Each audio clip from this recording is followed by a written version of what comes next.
is the sluggo. Slant and go.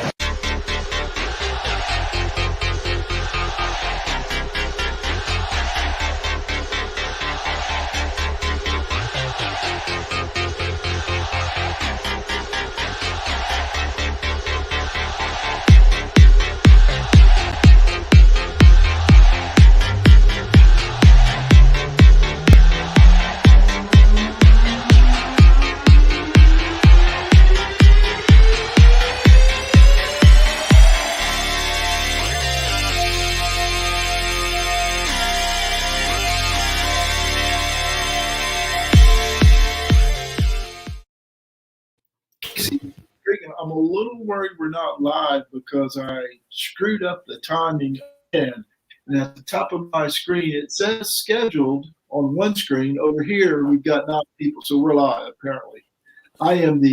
He is Casey DeB Cregan. I am the second best host on this podcast. I'm really struggling with this producer role, Casey. I think you need to fire me. Well, I'll tell you what, after doing it last week on Chop and Beef, man, you have all the reins for this show because I had no idea just how much that went into it. So I appreciate it. If I didn't thank you out offline before, please accept my thanks now. It takes a little bit to get used to, as we were talking about pre-show. Good evening, Kevron. Always good to see I'm here too. I mean, I know you only like shoe beef. That's okay. You have your own fans. Yeah, it takes a little bit getting used to. Even going live takes a bit getting used to. You know, you make mistakes, just keep on rolling, man. Just roll right through it. And we've gotten pretty good at that. Show 52, Casey. Tomorrow will be 1 year since our first show. I think it was June 11th last year. So 52 weeks we've been here. 1 week I had 10 inches of snow and -6. But other than that, we've been here every Wednesday. That's pretty impressive. I've enjoyed every week that I've been here. I think I missed one as well last year at some point when you and Brandon had it. But yeah, right. We're live, and we're not professionals. That's by any stretch of the imagination. That's for sure. But we're here. We're having fun. We love the interaction. Thanks so much to everybody that interacts. Please send us your comments and questions. We'll try to answer them, but like I said, we're no experts. We just try to play them for an hour a week. No doubt. And we like to talk about shirts. What you got on tonight, Casey? I don't think I've seen that one. This is a new one for my birthday last week. My first job ever was Blockbuster Video. I don't know if all the youngsters out there probably don't even know what that is, but my brother got me a shirt. We trade funny shirts on our birthdays, and he got Make It a Blockbuster Night, which was their tag phrase. So, and I got my Jacksonville Jaguar hat on. Whoa! Yes, we were talking about that before the show too. You're not a fan of any NFL team, really, and I was a Texan fan, but I think I'm gonna find somewhere else. Maybe like Jacksonville this year too. Be a fan of, along with the Carolina Panthers. I am sporting a 22-year-old Appalachia. 22-year-old, I think it was 98 or 99. I can't remember. 22 or 23-year-old Appalachian Trail T-shirt. It's lasted. I still got the boots I wore too, so I'm not a hoarder. I just play one every week in my life. So I use stuff till it wears out, and then get a couple more uses out of it too. Hey, before we start, I wanted to thank JP Priester for last week's show. It was a lot of fun. We went over a lot of recruits, and we got some more information we'll talk about on those recruits that are visiting Clemson this weekend. But appreciate JP. He was exhausted apparently, and every right to be, because the work and the articles that guy puts out every day, and always willing to join us and talk recruiting. So it's a lot of fun. We appreciate you, JP, and allclemson.com. If he wasn't tired on Thursday, I can't imagine or Wednesday when we did the show over the weekend when he was actually on campus looking at all the recruits that Clemson had brought in for their camp. Man, I'm sure he slept good on Sunday to Monday, or at least hope he did. It's funny because I was talking to him earlier today, or texting with him, and we were talking about who all was going to be at the Clemson Elite event, a recruit event this weekend, and we'll get to that in just a minute. But he's like, I got notes, and I don't even know who I was writing notes about. And so is quite overwhelmed with all the names and numbers and the exhaustion from the work. But we certainly appreciate JP. Next week, Houston Burnett from the Morgan Thomas Show is going to come on. Houston's been on a couple of times. Really enjoy having Houston. He's one of us. I hope he's wearing a T-shirt next week and not all spiffied up, So, but we're looking forward to having Houston on next week. Yeah, Houston's awesome. He has some great insight. We agree, we disagree, but man, he's passionate about the Clemson Tigers. He's a really good force on these type things. He's great on the Morgan Thomas Show, and so we're excited to have him and kind of banter about with the big man from the Morgan Thomas Show. The big bearded dude from the Morgan Thomas Show. All right, speaking of Clemson, this is the weekend we've been waiting for about a year and 2 or 3 months. We didn't know it a year and 2 or 3 months ago, but June is upon us, as we talked about last week, this weekend, and the recruits are starting to move both in and out, not just Clemson, but everywhere. There's commitments, decommitments, transfer portals, everything's going on right now. But Clemson's weekend, big weekend, is coming up this weekend with the elite recruit event. But before we get to those names, it looks like over the last week, Clemson's odds have improved with one tight end, gotten worse with another. Oscar Delp enjoyed his time on the Clemson campus. I believe Clemson is in this. Now, whether they'll pass Georgia, and you got to remember now, Eric Gilbert's going to be at Georgia for the next 2 years. So does Oscar Delp want to go sit behind him? It'll only be for 1 year, apparently. And does he want to go there, sit behind him, come to Clemson and maybe have a chance at more early playing time? Who knows? But it looks like Jaleel Skinner, from everything I'm reading, is Florida State bound. So if odds improve with Oscar Delp, and kind of looks like they went down with Jaleel Skinner. Yeah, and I think another piece that Clemson has to maybe worry about a little bit is the number 1 overall tight end in this last class. Jake Brenningstool is on campus, so there is going to be maybe a little wait and see kind of with Delp if he were to choose Clemson as well. So there's going to be some competition for him. A lot of kids, especially rated as high as Delp is, they're not afraid of it. And heck, 2 tight end sets would be pretty awesome. We've seen some other schools, Notre Dame and others, Miami used 2 tight ends to be very effective. So maybe Clemson installs that for the next season or 2 seasons from now. Jaleel Skinner, I do have some inside news on him that I'll keep to myself, but that's okay. I feel like the information that I have from him or about him leads to, oh, well, if he does go. You never like to lose a high-rated, high-ranked player that you're recruiting hard. Obviously, Clemson is still recruiting hard, but the information that we've heard, I think that's kind of one of those you tip your cap and say, we'll see you on the playing field in Tallahassee in a couple of years. Yeah, that'd be intriguing to see him in Tallahassee going against the Clemson Tigers, not the hometown Tigers, but close to hometown Clemson Tigers.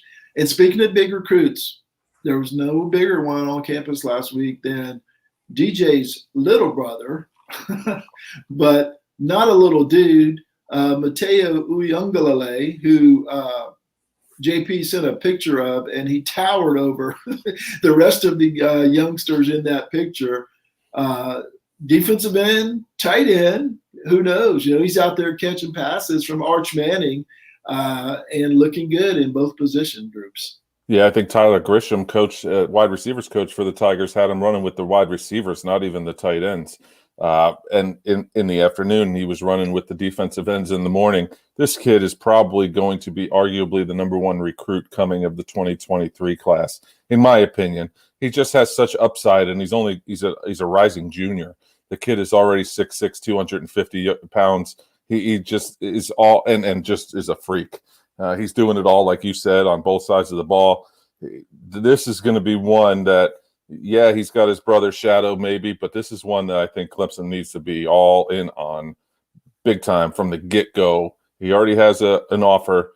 This is a must-get, I think, for him. Obviously, the family's not afraid to travel, and he's going to do his due diligence. We know Big Dave, his dad, is going to let him and make him do his due diligence. He's going to go all over the country, see all sorts of schools. But Clemson really probably, and he could play both ways maybe. Maybe As not. John Chansey says on the comments, maybe Mateo should play receiver. That would be interesting. Oops, dollar for the bets to see a 6'6", 250-pound. And remember, he's got some time to grow still. He's not, Oh. he could be 275 easily by the time he matriculates, hopefully over to Clemson.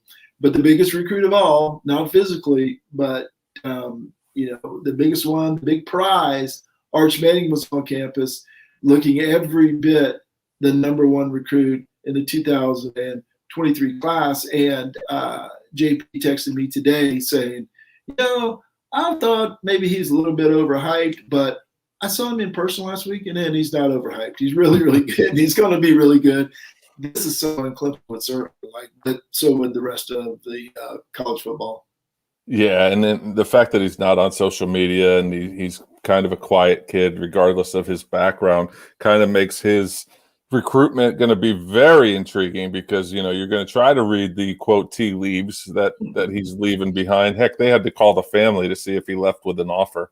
And apparently he did leave Clemson with an offer. So it's going to be a long race for Arch Manning. But I was in JP's boat, just because he had the name, and they're already talking on ESPN about whether or not he's the best Manning, and the kid's 15, 16 years old. So he comes with a lot of hype, and a lot of times that you feel bad for a kid with that much hype and hope that he is somewhat good. I'm glad to hear that JP said that he is as advertised. The one thing I saw when he threw that pass to Mateo was when he dropped back, he actually flipped the ball.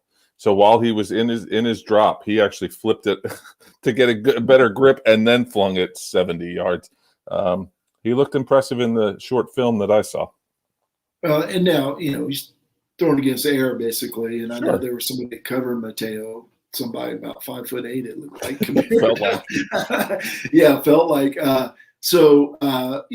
But you can only do what you can do, and he did it and impressed everybody there, including our friend and often show contributor JP Priester. All right. But in general, Clemson's got the wheels turning now. We're not sitting on 4. Well, they still are sitting on 4 recruits, but I'm guessing it's going to end this weekend.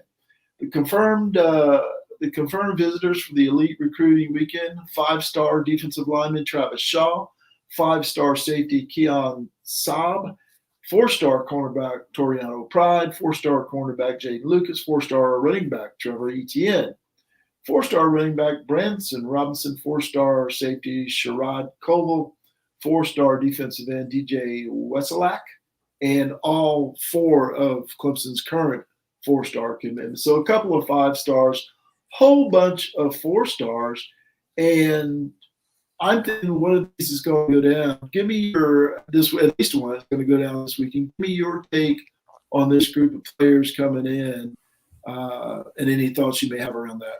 It's elite. This list is absolutely elite, and it goes along with the name, right? I know I'm really going out on a limb there, but it be between 5 stars and 4 stars. That's all that's on this list. So the ones that, in my mind, that I think are going to be a wait and see is the Shaw kid out of North Carolina, the defensive lineman. I think he's a top 5, top 10 ranked player, depending on recruiting service you're looking at. That's a real. Apparently they're in a fight, but it's good to have him on campus. So I don't think he's the one that necessarily commits this weekend, but you never know.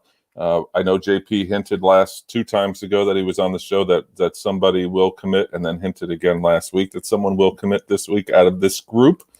I'm just added the out of this group thing. So I'm with you. I think the Toriano Pride is the guy that's going to pull the trigger this week. And maybe, leads, along with the 4 guys that are already committed, leads that class to recruit some of these other guys that are coming.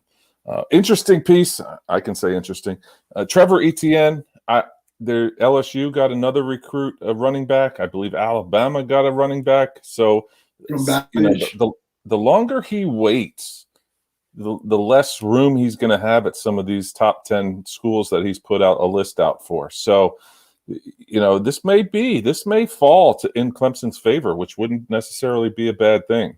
I also like the fact that Branson Robinson's coming to campus as well, another 4-star to kind of even show ETN, like, hey, we want you, but we also have this other guy here too that we also want. So it's going to be a fun weekend. I can't wait to read JP's reports on it and some other guys that I read and see what Clemson can do, because this is a big weekend for them.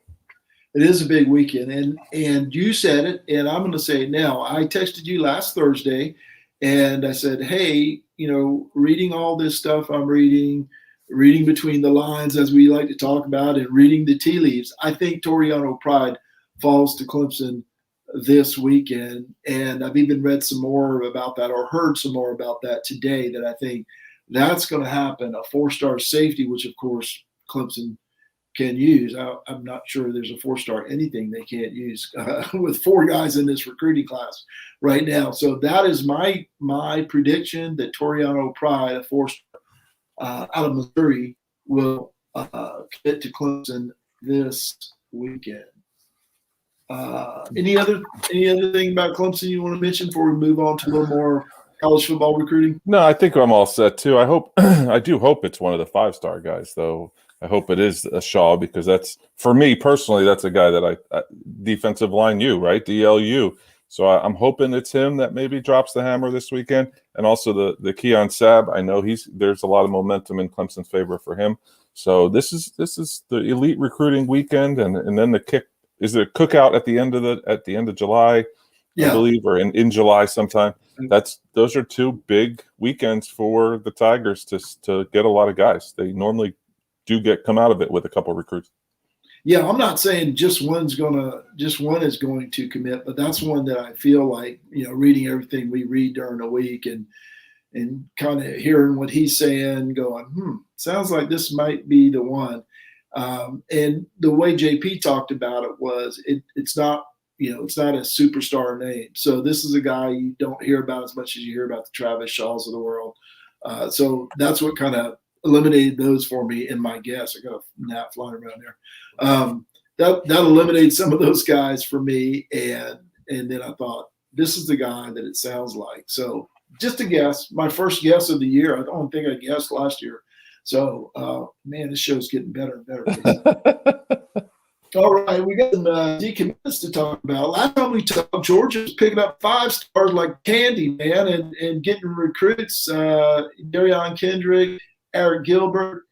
But in the last 2 days, they've lost 2 out of the 2022 class. And it wasn't just any 2. It was Smokey and DeBear. Bear Alexander, number 26 overall, 6'3", 325, a defensive lineman out of Fort Worth, decommitted from Georgia on Monday, I believe. And then Dayon Bowie, whose nicknamed Smoke, a 5-star athlete, number 29 overall. He's from Georgia, the state of Georgia. He decommitted yesterday. Now, intriguing, both of these guys would come off recent trips to Texas A&M, and then they decommit from Georgia the very next day or a couple of days later. So they haven't committed anywhere else yet, but kind of, both of them went to A&M and then came back and decommitted from Georgia. So read the tea leaves is what I'll say there. But Georgia still got plenty in this class, but 2 5-stars in 2 days, it hurts. Yeah, it definitely hurts no matter who it is. I know Bear Alexander said that he's just reopening his recruitment. Things I read about him is that he just really he's one of those kids that's highly gullible is not the right word, but he when he was shown so much love at Georgia, and I think it was one of those things like he just pulled the trigger right off the bat before he realized that he could possibly take other visits, see other schools. Maybe it's the Dabo effect, not Clemson wise, but when you commit to a school, it's like a marriage. You both sides are then committed. Maybe he wanted to go see other places, and Georgia said to him, "Well, why don't you go check everything out, and then if we come back to us for an official." So I think in both these cases, Georgia's probably still in play, but it is interesting that they did go to Texas. They both went to Texas A&M, came back, and both decommitted. So. Read the tea leaves. Hopefully not. because I think maybe easily influenced is the word you were looking for. Influence is a good word. Yeah, it's been a long day today. Yeah, it's been a long month for me. And it's only, what, the 9th or 10th? See, I don't even know what day of the month it is, and that's how long it's been. Other news on other commitments. Walter Nolan, who is right up there at the top, I believe he's number 2 in the class. He shut down his recruitment after visiting Florida. Everybody went nuts. He's a Gator, chomp, chomp, chomp. And his dad said, hey, hold up. My boy's just tired of this. He's getting all these phone calls. He's tired of the recruiting process, which is really intriguing because there hasn't been any visits for like a year. So it's like, what? It doesn't make any sense. Like 8 days after it starts again, he's just, well, I guess he's getting overwhelmed. But anyway, it's not for sure he's going to Florida. He just happened to shut it down after he visited Florida. So read the tea leaves. But his dad says that's not the case. So we'll see what happens there. What's your take on Mr. Noah? Yeah, I think it's you can get tired of it when your phone's constantly blown up and you're a kid, and maybe you're not a talkative kid, right? Maybe some of these they're not old enough, they're not mature enough quite yet. Some of them aren't to deal with all the quote pressure from coaches calling them. Maybe even saying pull the trigger, pull the trigger, pull the trigger. Maybe he just doesn't. Maybe he wants to just relax and enjoy his last year and go take his visits and just enjoy the part. And obviously, shut his recruitment down, so maybe he's not taking his visits. But maybe he's just going to take some time for himself and figure it out. I don't know. Be a high school kid for a year before it becomes real. Because he's probably got guys calling him from publications as well, looking for responses, and that's got to be tiring too. No doubt about that. As much as you or I would like that, I would love it. We'd probably tire of it too after the first 200 or 300. All right. Other commitments. In course, a 4-star quarterback out of Pace Academy in Atlanta commits to NC State. He's number 206 overall. Theoretically, at least on paper or on the internet, he had offers from the who's who of the SEC. I think most of the big names, Georgia Tech, of course, and Florida State. Ended up choosing NC State. Also choosing NC State is Torrin Wright, a 4-star linebacker, number 242 overall, out of Kannapolis, North Carolina. He goes to NC State. Max Fentz is sagging a bit in the state. So that's 2 4-stars in the week for NC State, or since we last talked at least. And then we have Caleb Brown, a 4-star wide receiver, number 63 overall to Ohio State. Just what Ohio State needed is another top 100 wide receiver. And Le'Veon Moss, a 4-star running back, number 93 from Baton Rouge, goes to Alabama. As you were talking about Trevor Etienne earlier, this is a kid from Baton Rouge who went over to the enemy.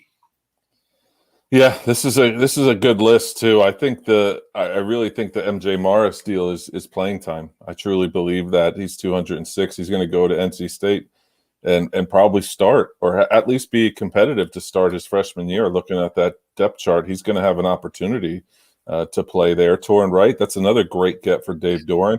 There's a lot of knocks on Doran in NC State, but one thing is he recruits pretty well for them. They're not in the top 25 usually, but they're right around the outside of that, maybe 30, 35. So he does a nice job to get people into that place. And Carter Finley Stadium is not the nicest place in the world. So in order to recruit there, he must be doing something right. Yeah, like you said, the wide receiver, Caleb Brown, going to Ohio State top 100. It's like the rich get richer in that room. Good night, Irene. And then the Le'Veon Moss was the kid I was talking about that Alabama just got their running back. So a lot of these schools may take 2, especially if they're going to get 2 top 250 guys. But that's a big hit. It feels like you're not their number one guy. This guy already committed, so that's who they're going to hitch their wagon to. Yeah, I can't believe Ohio State got another receiver. As you said earlier, these guys are obviously not scared of competition. Now, what happens down the line next year, as we saw one Ohio State wide receiver transfer to Alabama this year, that's something, isn't it? I can't get playing time at wide receiver at Ohio State, so I'm going to transfer to Alabama, which has like 9 first-round draft picks in the last 5 years as a wide receiver. So we'll see what happens in a couple of years. Maybe it all works out, but, I mean, he's not scared of play time, honestly, if he's willing to get into that room. The thing on Dorn for me is I don't like his personality. But even more than that, I don't think they beat good teams. They play 4 bums in the non-conference. If they don't play 4 bums, they lose. But they play 4 bums non-conference and win those 4 games. They're hyped up, and then they get crushed when they play somebody good in the conference. So I'm not a believer in North Carolina State, but good for these young men. And if he gets a chance to play, good for him. Yeah, and I think along those same lines with Doran, they had Miami beat, right? I kind of buy into them, and then watch them on the big stage. And this was Miami when Miami was all hyped. It was a Friday night. It was what was on TV. They had them beat and completely lost their way, for lack of a better phrase, or to be PG on this phrase on this show. Yeah, so I don't know how he still has a job, but he's better than they had in Tom O'Brien. I don't know. John Chancey says if Dorn can keep his staff intact, he makes some headway. That may be true. I just, like I said, they're going to beat their 4 not. They're going to play 4 crappy South Alabama type teams in the non-conference Bowling Green or whatever, and they're going to win those, and they're all going to get hyped up, and then they're going to play Clemson at least by 35 or something, and down the tubes they go. I just don't like his personality, and I don't like the way he manages his sidelines, if you know what I'm talking about. I know exactly what you're talking about. I was at that game. Hey, Casey, I know you're worried about Nick Saban, but, just kind of chill out. He's not going to the poorhouse anytime soon. He extended his contract 3 years through the 2028 season. He'll make $8.425 million this year, in case you're worried about not being able to put food on the table, and it'll increase each year to 2028. And my first thought was, man, the rest of the guys in the SEC, they had to say, man, Shinola, we can't get rid of this guy. 147 years old, beating us like a drum every year. Yeah, I was looking down. I was trying to do math, and we all know that it takes me a second to do it. But he'll be take your shoes off. He'll be 76 when this contract runs out in 2028. And not too many do it longer than that. But I think Joe Paterno was probably one of the few that did it into his 80s, or at least 80. But yeah, he's signed till 2028. You can't be happy. I don't know where those people that are saying Dabo's going to be the next guy in 2028. I don't know if he'll even still be at Clemson at that point. So I didn't say anything we didn't already know. That's a long time, and that pretty much solidifies the fact that he's going to be there until he doesn't want to be there anymore. Dabo will be pushing 60. Remember, he was the young, hip guy, and that's when he was going to Alabama, when he was the young newcomer. And they thought Saban was old when he hit 60. Nah.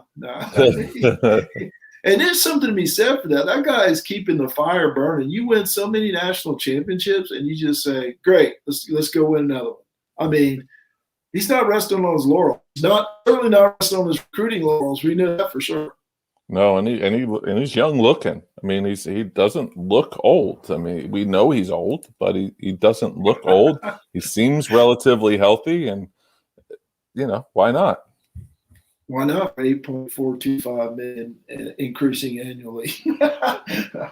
All right, let's jump over and talk a little college baseball here. I have not been following it too much, but there's a lot of late inning dramatics over the last couple of days over the weekend, the college baseball. We've got our super regional matchups. I'm just sad that Clemson wasn't a part of last weekend.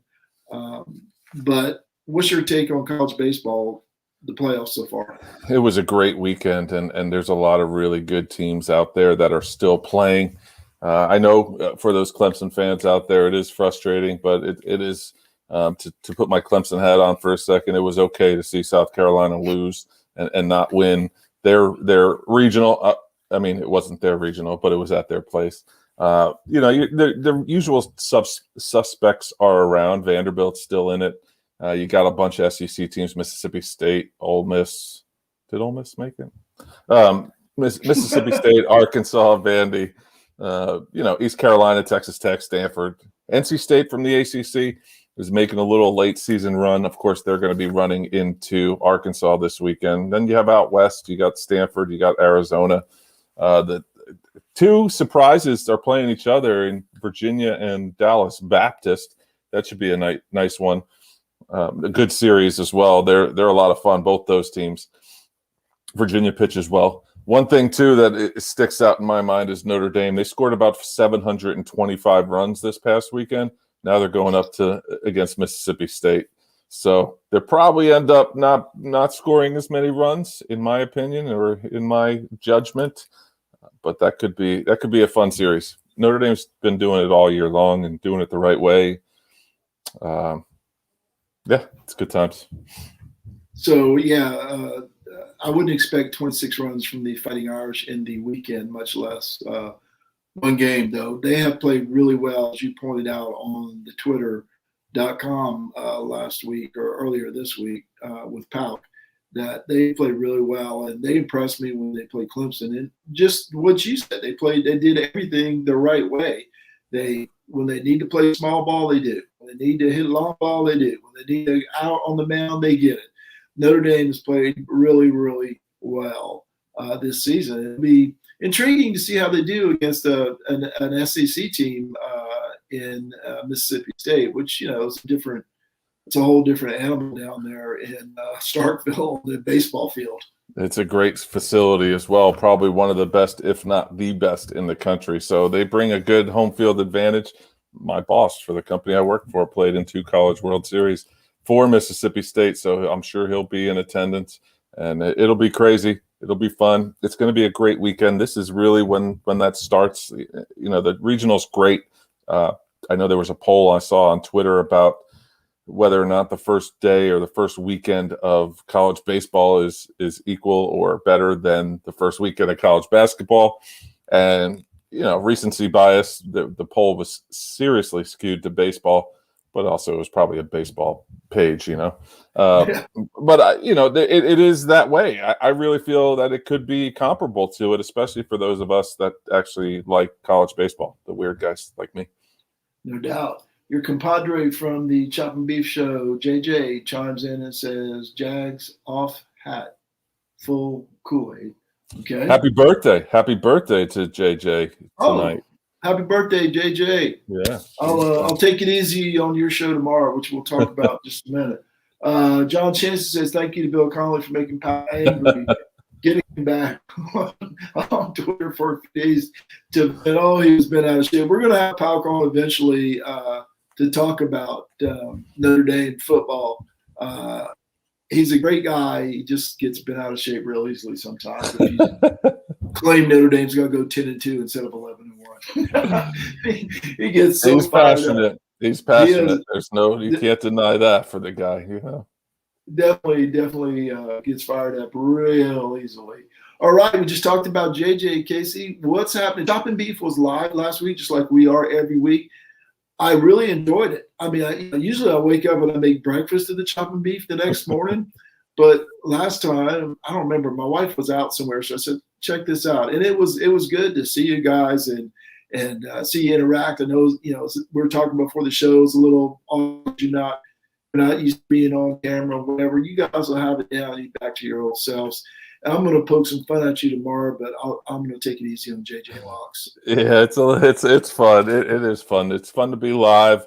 It kind of pulled the curtain back. It's a famous phrase that I use all the time on that show, and it really did truly pull the curtain back last week. And I think we were a little starstruck to be live, but we had a great response. We had a lot of listeners actually on all sorts of mediums and a lot of watchers. So it was really, really fun. And we'll stick with it, I think, another week or so until I can figure out a computer situation. We may go back and forth. I'm not sure yet. So it's a work in progress, even though it's on season number 4. 2.5/4 is what I heard on the show. Yeah, I mean, we're not professionals here either. We just do this and we'll do it the way we do it and just have fun with it. Don't take ourselves too seriously. Just like to talk college football 52 weeks in a row or 52 out of 53 whatever it is, Chop and Beef Show, and then you'll drop the podcast version Friday morning. Yeah, I may need your help again. No worries. No worries. We'll see. We'll see. Yeah. Pretty easy to do. I'll be glad to take care of it for you. Yeah, All we right, have a big Casey. announcement tomorrow as well. We have a big announcement on the Chop and Beef Show too, so we'll make that live on the air. All right. Is somebody Teasing. committing?